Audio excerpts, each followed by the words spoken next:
একটা কাজ করার আগে 100 বছর বা 200 বছরের একটা ডেভেলপমেন্টের চিন্তা করে একটা কাজ করে, কিন্তু আমাদের দেশে সেই কাজটা হয় না। আজকে করলাম তো কালকে শেষ আমাদের গভর্নমেন্টের সিস্টেমগুলি। তো দেখা যাইতেছে যে আমাদের যে অটোর পাসগুলি সেগুলি কিন্তু আমরা উৎপাদন করি না, সেগুলো বাহির থেকে ইনপুট হচ্ছে, সরকারের লাইসেন্সদারিতে অনুমোদন পায় বাংলাদেশে ঢুকতেছে।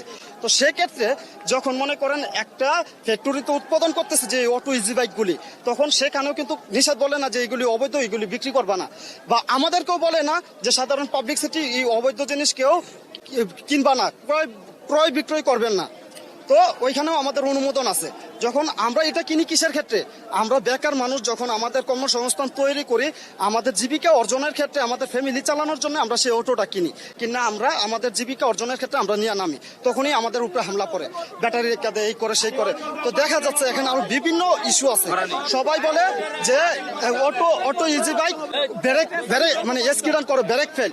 আমাদের গভর্নমেন্ট আমাদেরকে লাইসেন্সদারিত অনুমোদিত আমাদেরকে রুট পারমিশন দেখেন, আমাদের ইঞ্জিনিয়ার লাগবে না, আমরা লিস্কলারাই হাইড্রোলিক সিস্টেম ব্রেক করে নিব, এটা এক্সিডেন্ট করবে না।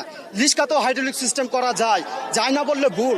তো সেক্ষেত্রে দেখেন আপনার এই যে আমাদের যে অনেকে লাখ লাখ টাকা আছে, তারা উড়াই দিলে তাদের যায় আসে না, কিন্তু আমাদের মাথার গাম পায়ে ফেলানো টাকা, এক একটা টাকা মানে এক একটা লাখ আমাদের কাছে। এই যে আমাদের ফ্যামিলি চালাইতে হয়, কিস্তি দিতে হয়, লাভের টাকা দিতে হয়, আমরা কিভাবে এই টাকাগুলি পরিশোধ করব? সরকার তো গভর্নমেন্টের উচিত ছিল আমাদেরকে কর্মসংস্থান করে দেওয়া। গভর্নমেন্ট কিন্তু আমাদেরকে কোনো কর্মসংস্থান দিতে পারে না। তো আমাদের কর্মসংস্থান তৈরি করে আমরা যখন জীবিকা অর্জন করার জন্য যখন আমরা এই পারিক শ্রমিক করছে, তখন কেন আমাদেরকে হ্যারাসমেন্ট করছে সরকার?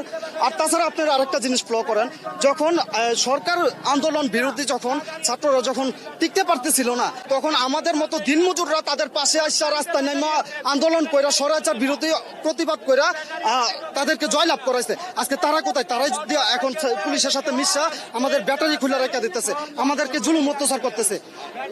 এটা তো আমরা তো ছাত্রদের কাছে আশা করি নাই। এই 12 লাখ মানুষের একটা কাজের সিদ্ধান্ত দিতে হবে, সবার কিস্তির টাকা আছে। এমন একটা রিক্সা ড্রাইভার নাই যে কিস্তি ছাড়া মানুষ আছে, 100-র ভিতরে 99 জনের কিস্তি আছে, মানে ক্যাশ টাকা কমে আছে। তো ইদারিং ছাত্র ট্রাফিকের সাথে সাধারণের সাথে ছাত্ররা থাকে ব্যাটারি রেখে দেয়। আগে গাড়ির ডাম্পিং করতো, লেখার বৃদ্ধি নিয়ে আসতো, এখন শুধু ব্যাটারি রেখে দেয়। এক সেট ব্যাটারি কিনতে গেলে 28,000, সর্বনিম্ন 28,000, 34,000, 32,000 টাকা লাগে। আবার কিস্তি তোলে, ওই যা কামায় কিস্তি দিতে দিতে ওনাদের লাইফটা বাদ হয়ে যায়। এখন ডাইরেক্ট সিদ্ধান্ত দিয়েছে গাড়িও চলবে না। তো এই ফুট করে সিদ্ধান্ত দিলে তো হবে না। আর মূলত হলো যে কোনো একটা ভিআইপি প্রোটোকলে অটো রিক্সা উঠবে না, এরকম একটা রায় দেবে। কোন কোন জায়গাতে অটো রিক্সা উঠবে না, এরকম একটা রায় দেবে। আর আগে যেভাবে আছে এভাবে চলবে, কিন্তু ভিআইপিতে কোন কোন এরিয়া দিতে হবে না ওটা।